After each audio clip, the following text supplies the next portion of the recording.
Bismillahirrahmanirrahim. Assalamualaikum warahmatullahi wabarakatuh, sahabat kabar Islam.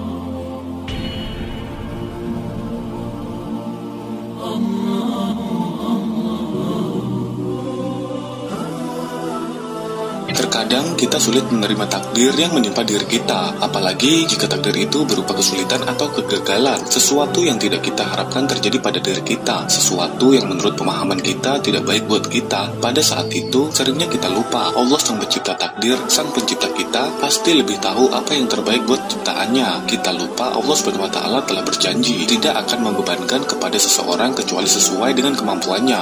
La yukallifullahu nafsan illa wus'aha. Ketika seseorang menerima takdir yang menimpa dirinya, menerima ketentuan Allah atas dirinya, ridho kepada qada dan qadar Allah, ia akan ikhlas dan rela menerima apapun yang diputuskan Allah kepada dirinya tanpa syarat, dan menganggapnya sebagai sesuatu kebaikan atau cobaan yang perlu dihadapinya. Ridho merupakan buah dari cinta seorang mukmin kepada Allah. Seseorang yang mencintai seseorang akan menerima semua keinginan dan tuntutan dari yang dicintainya. Keinginan dan tuntutan Allah terdapat dalam Al-Quran.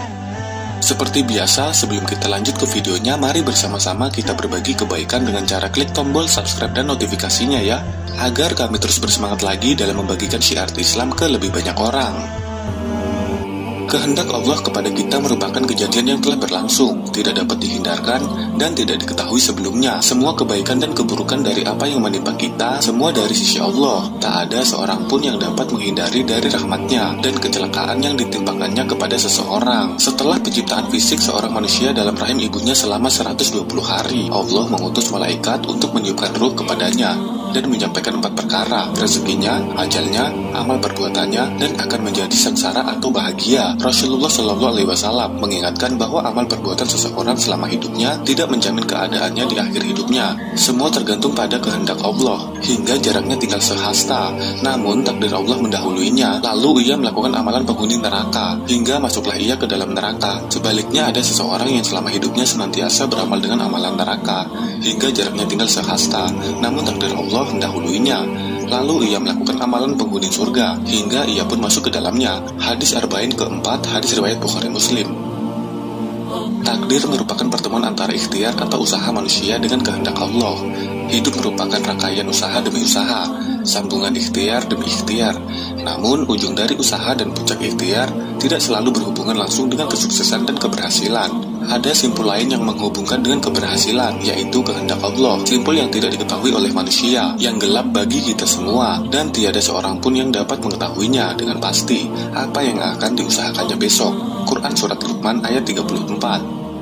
Pada setiap usaha yang kita lakukan, kita harus melakukan segala sesuatu dengan baik, profesional, tertib, dan penuh semangat.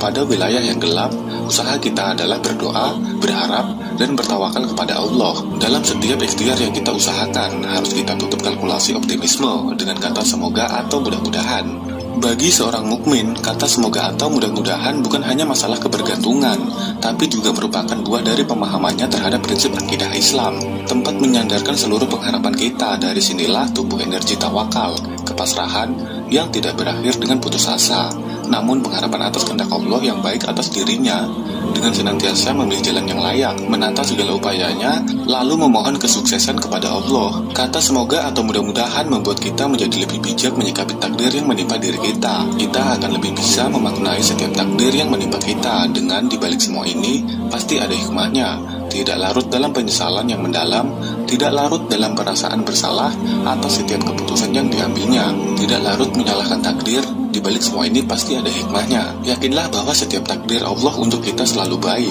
Apapun bentuk takdir itu, takdir yang baik, tentu baik untuk kita. Takdir yang nampak tidak menguntungkan buat kita, ternyata ada kebaikan yang Allah paksakan untuk kita, yang tidak kita sadari saat itu. Yakinlah bahwa Allah mengetahui yang terbaik untuk kita. Boleh jadi takdir yang menimpa diri kita merupakan tangga untuk mencapai derajat yang lebih tinggi di sisi Allah. Allah akan senantiasa menguji seorang hambanya hingga terlihat siapa yang paling berhak mendapatkan tempat yang terbaik di sisinya. Ujian diberikan untuk memilih yang terbaik untuk mendapatkan tempat yang terbaik. perlu stamina yang kuat dan persiapan yang baik untuk dapat menyelesaikan segala bentuk ujian. Allah telah menyampaikan dalam Quran Surat Al-Mulk ayat 2 bahwa Allah menciptakan kehidupan dan kematian sebagai ujian untuk melihat siapa yang terbaik amalannya. Dalam Quran Surat Al-Insan ayat 2 juga disebutkan bahwa Allah menciptakan manusia untuk diuji dengan segala perintah dan larangannya. Namun, Allah tidak membiarkan begitu saja makhluknya hidup tanpa bekal. Allah mengkaruniakan pendengaran dan penglihatan untuk digunakan manusia menjalani hidupnya, menemukan petunjuknya, menemukan jalan dan pemecahan atas segala permasalahan, menemukan kunci dan penerang untuk lolos dalam ujian hidupnya. Boleh jadi takdir yang menimpa diri kita adalah buah dari pohon-pohon dosa kita. Dosa-dosa kecil yang kita abaikan dari mohon ampunannya, yang kita samai dan kita tumbuh suburkan, akan menghasilkan buah yang akan kita petik hasilnya.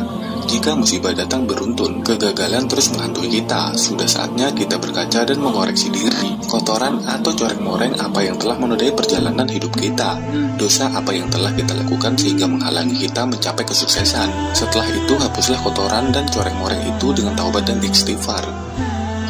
Ada korelasi yang kuat antara taubat dan istighfar dengan kemudahan hidup. Nabi Nuh alaihissalam mengajarkan kepada kaumnya, mohon ampunlah kepada Tuhanmu, sesungguhnya Dia adalah Maha Pengampun.